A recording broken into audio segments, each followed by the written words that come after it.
আসসালামু আলাইকুম। Welcome to my Rasel কন্টেন্টে। বন্ধুরা, আজকে আপনাদেরকে আমি নিয়ে যাব ফকিরহাট চারদলীয় ফুটবল খেলার মাঠে। তো প্রথমে আমি সরসুর বাজার থেকে আমি ও আমার ছোট ভাই আজাদ ভ্যানে করে রওনা দিলাম খেলা দেখার উদ্দেশ্যে। কিছুক্ষণ চলার পরে আমরা চলে আসলাম জয়ঢি নামক একটি বাস স্ট্যান্ডে। এখান থেকে আমাদের ফকিরহাট যেতে হবে।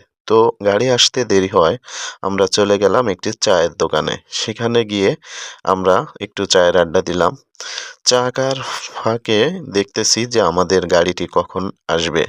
কিছুক্ষণ চা খাওয়ার পর অবশেষে দেখতে পারি আমাদের সেই কাঙ্ক্ষিত গাড়িটি আমাদের বাজারে চলে এসেছে। তো আমরা গাড়িতে উঠে গেলাম।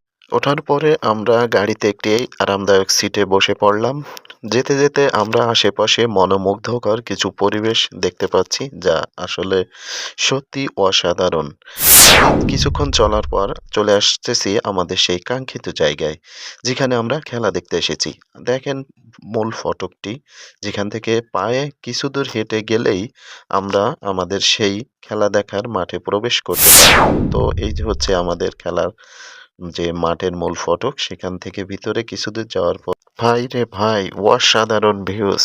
দেখেন, দেখলেই চোখ জুড়িয়ে যাবে। যেন মনে হচ্ছে আমরা ইউরোপিয়ান কোনো ফুটবল মাঠে এসে পৌঁছে গিয়েছি। আসলে এক কথায় অসাধারণ। দেখেন ভিউসটা আসলে কি বলবো, যে বাগেরহাটের ফকিরহাট উপজেলা এত সুন্দর একটি খেলার আয়োজন করবে এবং এত সুন্দর একটি মাঠ আমাদেরকে উপহার দেবে, যা আমাদের চিন্তার বাহিরে ছিল। আমার মনে হচ্ছে আমি কোনো ইউরোপিয়ান মাঠের কোনো পরিদর্শন আপনাদেরকে দেখাচ্ছি। দেখতে পাচ্ছেন কত সুন্দর একটি ফুটবলের প্রতীক এঁকেছে, যা আসলে অসাধারণ। সাথে আছে আমাদের ছোট ভাই আজাদ। দেখেন তার ভিউটা আসলে এক কথায় অসাধারণ লুকিং। তো আমরা খিদা লাগছে, চলে আসলাম আমরা পাশেই একটি হোটেলে। এখানে এসে দেখতে পাচ্ছি অনেক রকমের খাবার, কিন্তু আমরা ভিন্ন কিছু খেতে চাই। সেক্ষেত্রে আমরা অর্ডার করলাম এখানকার ঐতিহ্যবাহী সেয়াই পিঠা। এটা আসলে অনেকেই খেয়েছেন, কিন্তু দূর দূরান্তে যারা এটা হয়তো খাননি, চাউলের গুঁড়া দিয়ে। সাথে রয়েছে গরুর মাংস, যেটা আপনি ৳200 প্লেটে পেয়ে যাবেন এবং এক প্লেটে যা দিবে আপনি অনায়াসে খেয়ে শেষ করতে পারবেন না। আসলে খাবারটা এক কথায় অসাধারণ ছিল। আপনারা যদি কখনো এখানে আসেন, এটা ট্রাই করে দেখতে পারেন। সুপার! তো আমরা খাওয়া-দাওয়া শেষ করে আবারও চলে আসলাম ফুটবল খেলার মাঠে। এসে দেখি কানায়, কানায় দর্শকে পূর্ণ হয়ে গেছে। তিল ঠাঁই দেওয়ার মতো কোথাও কোনো জায়গা নাই। আমরা আশেপাশে ঘুরে দেখছি যে আসলে খুব মানুষ। এরকম মানুষ ভরপুর স্টেডিয়াম না হলেও মাঠ আগে পরে আমরা খুব কম দেখেছি। তো ইতিমধ্যে খেলোয়াড়রা প্র্যাকটিস শেষে খেলা শুরু করে দিয়েছে। যে খেলাটির জন্য আমরা অনেক দূর দূরান্ত থেকে এসেছি এবং উপভোগ করছি।